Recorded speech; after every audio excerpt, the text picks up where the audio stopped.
दोस्तों नमस्कार। मैं दीवान सिंह। बार बार हमारे दिमाग में एक बात चलती रहती है कि ऑनरेबल जस्टिस विक्रमनाथ जी ने यह कहा था कि your arguments are irrelevant. If you have not paid you will have to pay as per regulations. Proceedings जब चलती हुई हैं तो उस समय इसका क्या मतलब होता है। आपके लीगल क्षेत्र में दो मैगजिम्स हैं और एक मैगजीम तो यह है कि जुडिशियल प्रेसिडेंट यदि फाइनल हो गए हैं, इसे रेशियो डेसिडेंडी कहते हैं। खैर आप वहां तक मत जाइए। और यदि वो चीज फाइनल है, ये हमारा संविधान कहता है आर्टिकल 141 में, यदि माननीय सुप्रीम कोर्ट द्वारा कोई जुडिशियल प्रेसिडेंट दिया हुआ है, यानी कोई निर्णय दिया हुआ है किसी मैटर पर, तो वो फाइनल होगा और इस देश में सारी कोर्टों को मानना होगा। एक बात। लेकिन ये आता कब है? जब केस फाइनल हो जाता है, जजमेंट फाइनल हो जाता है। एक कुछ ऐसे स्टेटमेंट होते हैं, रिमार्क्स होते हैं माननीय जजों के, जिसको हम ऑबिटर डिक्टा कहते हैं, होते तो लगभग ऐसे विश्वास दिलाने वाले, लेकिन क्योंकि उसे फाइनल जजमेंट में नहीं आया है इसलिए उसको नाम ऑबिटर डिक्टा दे दिया। बाद में हो सकता है वो फाइनल जुडिशियल प्रेसिडेंट में बदल जाए। तो आज हम ये देखेंगे कि माननीय जस्टिस विक्रमनाथ जी ने ये शब्द जो कहे थे, क्या ये रेशियो डेसिडेंडी है या ये फाइनल जुडिशियल प्रेसिडेंट है? तो वो तो नहीं है, क्योंकि अभी कोर्ट में केस चला हुआ है। इसका मतलब है ऑबिटर डिक्टा है, यानी ये कुछ स्टेटमेंट है, ये आधार दे सकते हैं वहां के लिए। उसी हिसाब से हम देखेंगे सारी चीजों को। तो पहले तो ये देखेंगे हम कि माननीय सुप्रीम कोर्ट ने क्या क्या निर्णय दे रखे। माननीय सुप्रीम कोर्ट कह रखा है कि पेंशन आपकी जो है, आपकी पेंशन और अपडेशन दोनों इनसेपरेबल हैं, डिसाइडेड है। पेंशन आपकी डेफर्ड वेजेज हैं, डिसाइडेड है। पेंशन आपका राइट है, बाउंटी नहीं है, डिसाइडेड है। ये ऑबिटर डिक्टा नहीं है, ये रेशियो डेसिडेंडी है, जुडिशियल प्रेसिडेंट है। भाई जब पेंशन का केस तो हमारा भी है, जब पेंशन का केस हमारा है और पेंशन संबंधी इतनी बाजी डिसाइडेड है, कौन कौन से केस में है? डीएस नकरा वाले केस में डिसाइडेड है, देवकी नंदन वाले केस में डिसाइडेड है, all India reserve bank employees हैं उनमें भी डिसाइडेड है। तो हमारा केस तो डिसाइडेड है, फिर अब तक हमको मिल क्यों नहीं रहा है? ये केवल नहीं मिल रहा है, केवल और केवल ये जो यूएफयू जैसे संगठन में लोग बैठे हुए ना, ये चमचे जो बैठे हुए हैं, ये दलाल जो बैठे हुए हैं, इन दलाल की वजह से नहीं मिला हमको। ये हमारे फायदों को रोकने के लिए ये सारा संगठन बना हुआ है। अब आज हम इसी को देखेंगे कि एक्टेड है क्या, और उनको मैं पढ़ के बताऊंगा। कहते हैं, the remark of honourable justice Vikramnath, your arguments are irrelevant. If you have not paid you have to pay as per the regulations. Should at this stage of the MC Singla case be treated cautiously as a prima facie oral observation, not yet as a binding ratio decidendi. ये एक oral observation है, ये final judgement नहीं है। Final judgement तब माना जाएगा जब आपका केस सुन करके और फाइनल जजमेंट आ जाएगा। ये ओरल, तो क्या इसकी कोई वैल्यू है ओरल ऑब्जर्वेशन की? हम वही देखेंगे। A ratio decidendi emerges only from the final written judgment containing the legal principle. जब जजमेंट लिखा जाएगा उस समय यही बात, ये जो बात कही हुई है, ये बन जाएगा आपका ratio decidendi. Which the case decided oral observations during arguments, however important, ये बहुत इंपॉर्टेंट है जो कहा है सर ने, are generally treated as obiter dicta unless incorporated into the final judgment. यदि ये फाइनल जजमेंट में इनकॉर्पोरेट नहीं होते हैं तो ऑबिटर डिक्टा कहलाएंगे, या प्रोसीडिंग के द्वारा, प्रोसीडिंग के दरमियान कहे गए कुछ ऑब्जर्वेशंस हैं। और यदि इसको इंक्लूड कर दिया जाता है फाइनल जजमेंट में तो ये बन जाएंगे आपके फाइनल जजमेंट, या ये बन जाएंगे आपके ratio decidendi. Determining principle, therefore pensioners need not lose confidence merely because of a court room remark during hearing.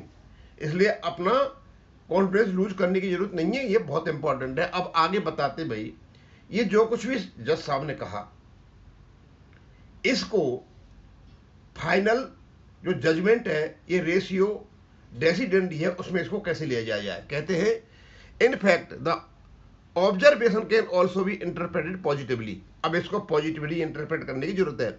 The statement if you have not paid have to pay as per regulation indirectly recognises that rights and obligations must ultimately flow from the governing pension regulations themselves.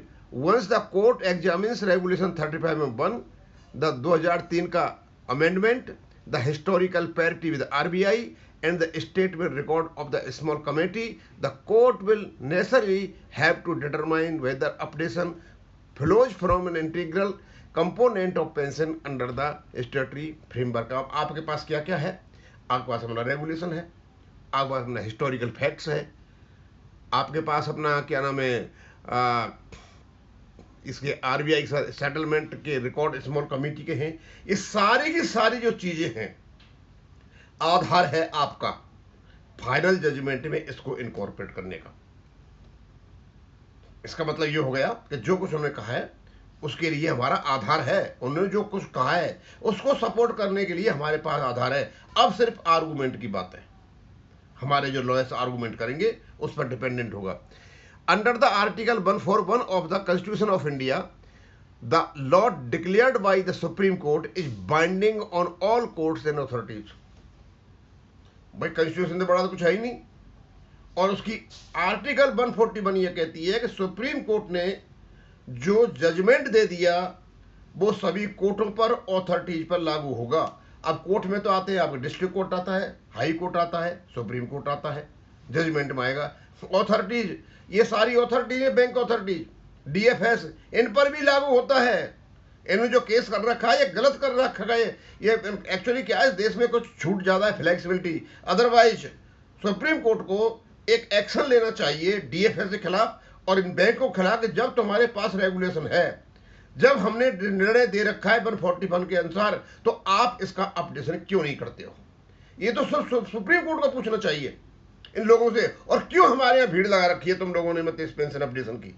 यदि हम pension updation का case जीत जाते हैं तो supreme court में यदि ऐसी कोई प्रोसीजर है तो खुद एक केस कर देना चाहिए। अब तक इन लोगों ने हमको रुलाया, सब कुछ उनको पास था, सब कुछ कोर्ट ने पहले दे रखा था, इन लागू क्यों नहीं किया। कहते हैं the pensioners can legitimately rely upon established constitutional pension jurisprudence of the supreme court, particularly the following laid down in. अब इसमें डीएस नकरा वाला केस है, उसमें आपका देवकी नंदन प्रसाद स्टेट ऑफ बिहार का केस है, all India reserve bank retired officer association इनका भी केस है। ये डिसाइड कर रखे कोर्ट ने, जब कोर्ट और इन्हीं के अंतर्गत हमारा आता है, तो भाई केस तो ऑलरेडी डिसाइडेड है। केवल हमारे लोगों को और इनके पास है, रेगुलेशन इनके पास है, हिस्टोरिकल फैक्ट्स इनके पास है, स्मॉल कमेटी की रिपोर्ट इनके पास, सब कुछ तो है इनके पास। उसके बाद these procedures consistently affirm 3 inseparable principles, और इन जजमेंट से 3 चीज बाहर निकल करके आती है। पहला, pension is deferred wages earned through service, DS Nakara के केस में ये अनबेजज है हमारी। Pension is a vested statutory right not charity, और पेंशन हमारा स्टैट्यूटरी राइट है।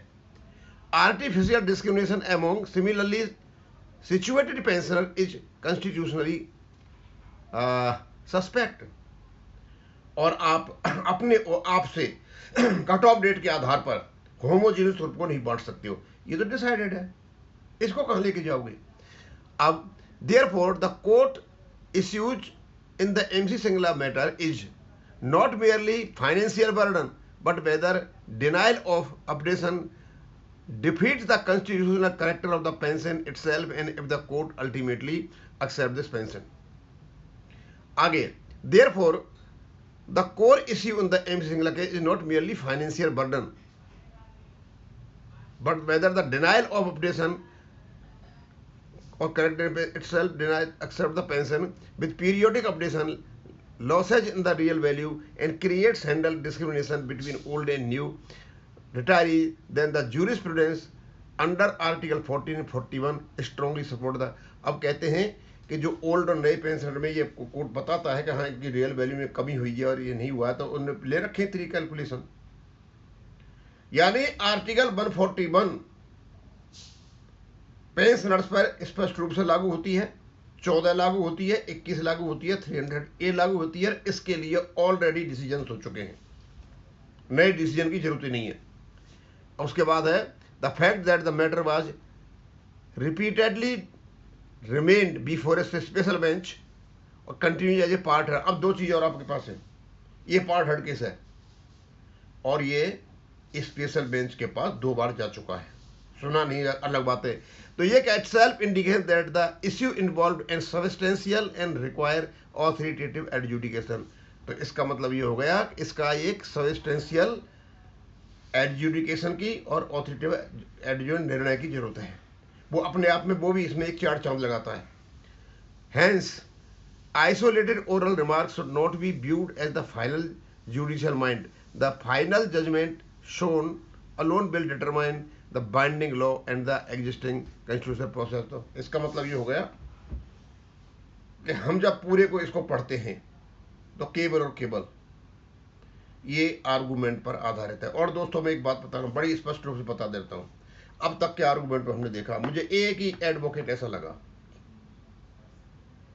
एडवोकेट सिंघवी साहब, जो चीजों को संभाल सकता है। और तो मुझे ऐसे लगे कोई तैयारी करके जाते ही नहीं है,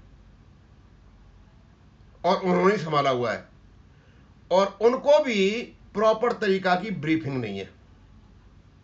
यदि सिंघवी साहब जैसे एडवोकेट को प्रॉपर तरीका से ब्रीफिंग दे दी जाए तो किसी की हिम्मत नहीं है कि कोई केस को इसको हरा दे। चाहे तुषार मेहता जी आ जाओ और चाहे और कोई मेहता जी आ जाओ, केवल और केवल एक जानकार एडवोकेट की जरूरत है, क्योंकि सारी की सारी चीजें हमारे फेवर में है।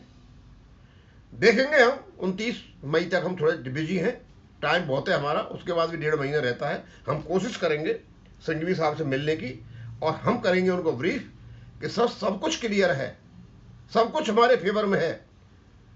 इसको आप नए सिरे से कोई बात आती है तो इस प्रकार लीजिए, आगे तो क्या होता है और हम आपको अवगत कराते रहेंगे।